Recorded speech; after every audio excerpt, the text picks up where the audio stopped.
your CFA exam with a full-time job. I know it can be extremely hectic, and you know what? Today I'm gonna share with you 4 really doable tips that can help this journey be a little bit more easy for you. Hi guys, and welcome back to my channel. My name is Tanishka and I hope you all are doing good. In today's video, I'm gonna be sharing with you 4 tips that can help you navigate your CFA exam journey with a full-time job. So this is for CFA level 1, level 2 or level 3. No matter what the level is, these 4 tips are definitely gonna be a game changer for you. So let's get started. But before that, if you're new to this channel, then please take 1 second to hit the subscribe button. If you've ever liked my work even a teeny tiny bit, and please join the community by subscribing to the channel, and while you're at it, do not forget to hit the bell icon so that you're notified every time I post a new video. And for the very kind people who have already subscribed to the channel, thank you so much for joining me in my journey. I hope we stay together till the end of time. Okay, so first of all, I always say one thing for the people who are thinking whether should we take up a full-time job with CFA or not. First thing, let's just quickly address this.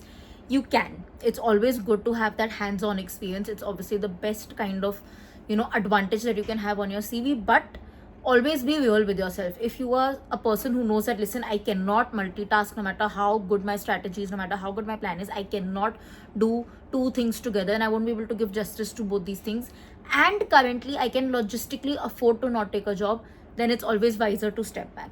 If for whatever reason you feel that, you know what, I can manage both things together if I know what to do, one, or I really need the job logistically, financially, I have certain responsibilities, then please go ahead and take it. And in that case, these 4 tips are something you need to know.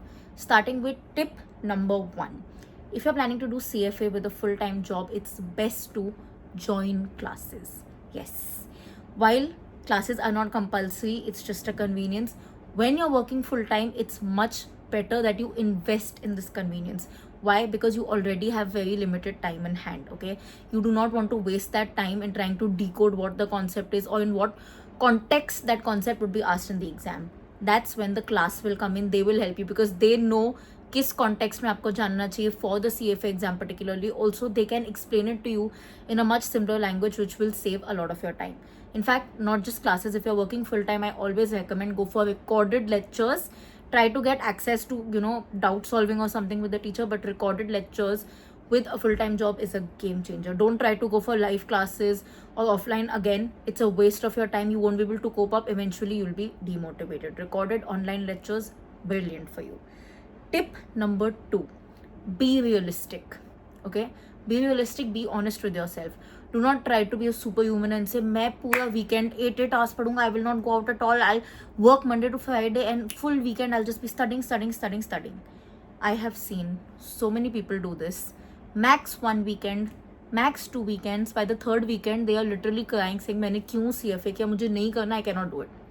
Life doesn't work that way. No matter how passionate you are about CFA, no matter how much you want it, you cannot make it the center of your universe, right? It is a part of your life and you have to accept this. Whatever plan that you make has to be realistic in a way that it accommodates that, okay, if I'm studying between Monday to Friday also, I will have a bad day at office sometimes. I will have maybe a month-end closing that's happening. I will have some mental emotional turmoil that's going on. Sometimes family responsibilities will come in and उस दिन पढ़ाई नहीं होगी. Yeah, on a Monday to Friday, say Tuesday is my busiest day. If I talk about myself, Tuesday, Thursday are like my busiest days. I try to avoid keeping calls. If I have to keep a call, I will not keep anything more than a 30-minute or 1 hour consultation. Other than that, nothing else can be accommodated. So that's the plan that I'll make if I'm working full time. I'll study 1 hour Monday, Wednesday, Friday. On the weekend, 3 hours in the morning, I'll study and then I'll take a break.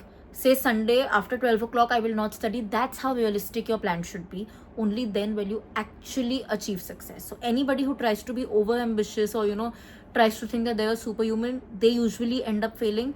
People who are more realistic and honest with their approach, that listen, I have to do it, but I also have other things, usually they formulate a better plan and they end up passing. So work on this. Tip number 3, very essential, follow the one only rule. Confused? Let me explain to you. Since you are already time crunched, don't try to think that you will have a lot of time to read the syllabus twice or do 2 detailed readings, 2 revisions. I'll do everything multiple times. No. Everything that you are gonna do should only be done once, and therefore it should be done very well. Whether it takes you 10 extra days to complete that one round, take it, but do it in a way that you can only have one round.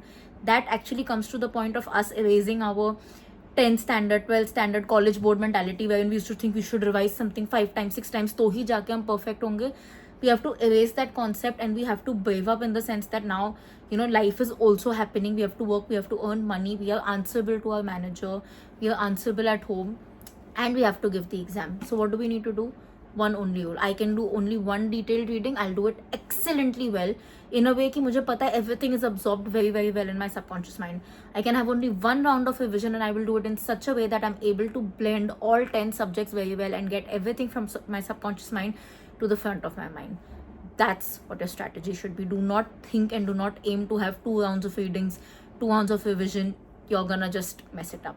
One round and one excellent round, that's what you should focus on. Last and my absolute favorite is use smart alternatives and do it rightfully so. So I've seen a lot of people who fear the fact that, oh, I don't want to use Schwezer, I don't want to use other materials other than the institute, because what if I will fail? What if I should read only those 100 pages of the institute, only then will I pass? No, that's not the case. Of course, that is excellent material as well, but just understand one thing.